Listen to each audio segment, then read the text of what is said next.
जितेंद्र बहादुर भी अब हमारे साथ फोन लाइन पर हैं। जितेंद्र, और जानकारी दीजिए, किस तरह से इस शख्स को अरेस्ट किया गया था? तरफ से जो जानकारी मिली है उसकी तरफ से ये साफ किया गया है कि कार में व्हीकल बॉर्न आईईडी का इस्तेमाल किया गया था, यानी कि वीबीआईडी का इस्तेमाल किया गया था, जो एक पैटर्न है जैश ए मोहम्मद जो आतंकी संगठन है उसका। उसी तरीके का इस्तेमाल जो है इस जगह जो लाल किले के पास ब्लास्ट हुआ उसमें भी उमर उन नबी के द्वारा किया गया। तो एनआईए ने ये साफ कर दिया। और इसमें जो बड़ी गिरफ्तारी हुई है, ये पहली गिरफ्तारी एनआईए के द्वारा किया गया है आमिर राशिद अली की, जिसने जो है कार मुहैया कराया और इसके साथ साथ उसको रेडिकलाइज भी उमर उन नबी को किया। इस तरीके की जानकारी सूत्रों के हवाले से मिल रही है। सबसे बड़ी बात यह है कि एनआईए ने इन तमाम चीजों को लेकर के 73 जो गवाह हैं उनकी पूरी लिस्ट तैयार की और उनसे पूछताछ करने के बाद इस तरीके की बड़ी कार्रवाई एनआईए के द्वारा किया गया है। तो इस तरीके का कदम अब एनआईए ने बढ़ा दिया है। एनआईए सूत्र बताते हैं कि आगे आने वाले दिनों में भी ऐसी ही गिरफ्तारियां होगी, क्योंकि जिस तरीके से अल फलाह यूनिवर्सिटी में कई डॉक्टर्स जो हैं वो सिक्योरिटी एजेंसीज के इस वक्त निशाने पर हैं, उसमें कई लंबी लिस्ट बताई जा रही है। ऐसे में कहा जा रहा है कि एनआईए जो है वो आगे और कार्रवाई करेगी, लेकिन ये पहली गिरफ्तारी है और बड़ा ब्रेक थ्रू जो है एनआईए को मिला है जैसे ही जांच सौंपी गई थी उसके बाद से। तो केंद्रीय गृह मंत्रालय ने एनआईए को जांच सौंपा और उसके बाद एक सीनियर ऑफिसर और पूरी एक टीम तैयार की गई थी। उसके बाद एनआईए ने कार जिन्होंने मुहैया कराया उस कार के जो राशिद अली को उसको गिरफ्तार किया गया है और गिरफ्तार करने के बाद एनआईए अब उसको कोर्ट में प्रोड्यूस करेगी और आगे की कार्रवाई किस तरीके से होगी एनआईए अब उसको लेकर के आगे कदम बढ़ाएगी, क्योंकि जम्मू कश्मीर पुलिस, फरीदाबाद पुलिस और इसके साथ साथ जो दूसरे राज्यों की पुलिस है वो तमाम सहयोग एनआईए को कर रही है और एनआईए इसी को लेकर के अब आगे कदम बढ़ा रही है। जितेंद्र, क्या और अरेस्ट एक्सपेक्टेड हैं आने वाले दिनों में? और बिल्कुल इस पूरे मामले में एनआईए ने जब से जांच अपने हाथों में लिया है ये कह सकते हैं कि और अरेस्ट होगा, क्योंकि एक ये बड़ा ब्रेक थ्रू एनआईए को मिला है। इससे पूछताछ एनआईए की टीम के द्वारा किया जाएगा और उसके बाद जो अन्य डॉक्टर्स हैं जिनसे पूछताछ अलग अलग राज्यों की पुलिस कर चुकी है, एनआईए भी उनको अपनी कस्टडी में लेकर के पूछताछ करेगी और आगे किन किन लोगों का इन्वॉल्वमेंट है, क्योंकि जिस तरीके से पता चल रहा है कि एक टेलीग्राम ग्रुप इनके द्वारा बनाया गया था और उस ग्रुप के जरिए इनको इंस्ट्रक्शंस देश के बाहर से मिल रहे थे। तो किस तरीके से और किसके द्वारा इंस्ट्रक्शंस दिए जा रहे थे, क्या जब ब्लास्ट साइट पर उमर उन नबी पहुंचा था तो उस दौरान भी उसको कहीं से डायरेक्शन मिल रहा था, इन तमाम चीजों को लेकर के एनआईए की आगे तफ्तीश होगी और इसी को लेकर के एनआईए आगे बढ़ेगी। जिस तरीके से पूरा ग्रुप इन्वॉल्व है इस पूरे मामले में उसको लेकर के लगातार एनआईए की टीमें अलग अलग जगहों पर दबिश दे रही हैं, कहां से इनको विस्फोटक मिला है और इसके साथ ही इन लोगों के साथ किससे इनके संबंध रहे हैं, इन तमाम चीजों को लेकर के एनआईए कदम बढ़ा रही है। आने वाले दिनों में और गिरफ्तारियां हो सकती हैं, ऐसा सूत्र बताते हैं, क्योंकि बहुत सारे लोगों का इसमें इन्वॉल्वमेंट है। इसको डायरेक्शन कौन दे रहा था और सबसे बड़ी बात यह है कि लोकल जो यहाँ पर जहां जहां ये गया है, चाहे मेवात की बात करें या फिर दिल्ली के अलग अलग इलाकों में ये घूमता रहा, लोकल संरक्षण इसको किससे मिला है, इसको लेकर के भी एनआईए की टीम के द्वारा तफ्तीश किया जाएगा और उसमें भी गिरफ्तारियां आने वाले दिनों में हो सकती। क्या आमिर अली का टर्की के साथ भी लिंक था?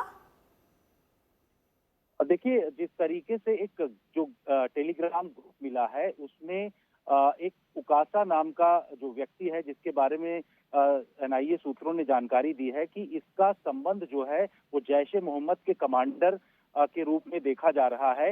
इसलिए एनआईए जो है इन तमाम चीजों को लेकर के जानकारी हासिल कर रही है और आने वाले दिनों में ये कहा जा सकता है कि जो टेलीग्राम ग्रुप है उसकी बड़े स्तर पर इन्वेस्टिगेशन किया जाएगा, कौन कौन से लोग उसमें शामिल हैं, क्योंकि उकासा नाम का जो व्यक्ति है उसके बारे में पता चल रहा है कि टर्की में उमर और इसके साथ साथ डॉक्टर मुजम्मिल जो हैं उनकी मुलाकात हुई थी एक मेडिकल कॉन्फ्रेंस के लिए जब ये लोग गए थे। तो ऐसे में इन तमाम जो सबूतों को लेकर के एनआईए आगे बढ़ रही है, उसके आधार पर इस एंगल से भी एनआईए की टीम जांच करेगी कि तुर्की से इसका क्या संबंध रहा है।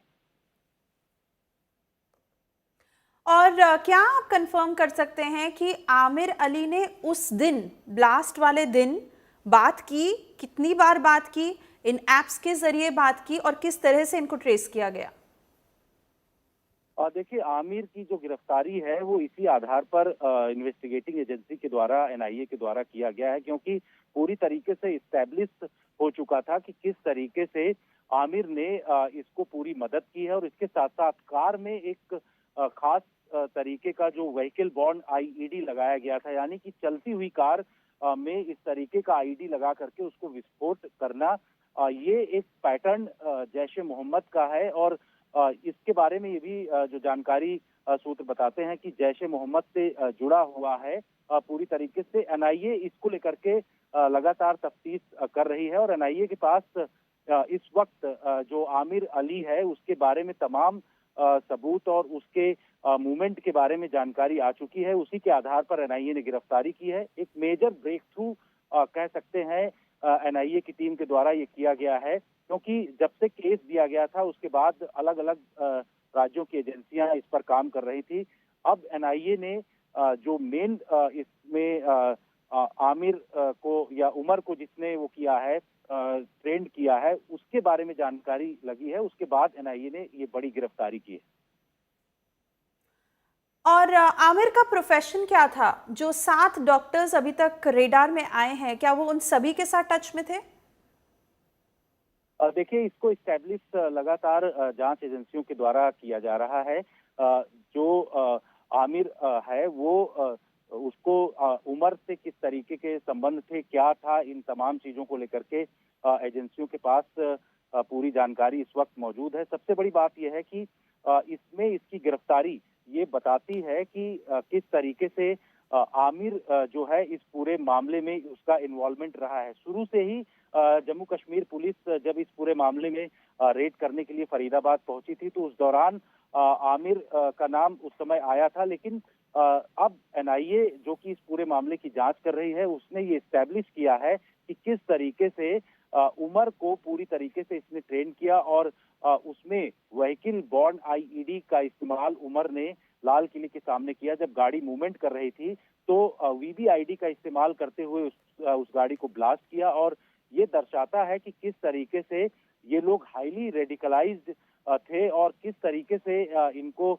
इंस्ट्रक्शंस मिल रहे थे। इन तमाम चीजों को एनआईए के द्वारा लगातार इस्टेब्लिश किया जा रहा है। सूत्र बताते हैं कि इनका जो संबंध विदेशों से या किसी जो कमांडर हैं जैश ए मोहम्मद के, उनसे डायरेक्ट संबंध है, तो उसको लेकर के भी लगातार छानबीन एनआईए की टीम के द्वारा किया जा रहा है।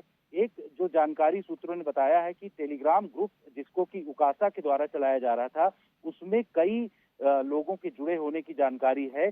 उसको तफ्तीश बड़े स्तर पर एनआईए की टीम इस वक्त कर रही है। जी जितेंद्र, बने रहिए हमारे साथ। अशरफ वानी भी अब हमारे साथ जुड़ रहे हैं। अशरफ, क्या जानकारी है आपके पास? It is a big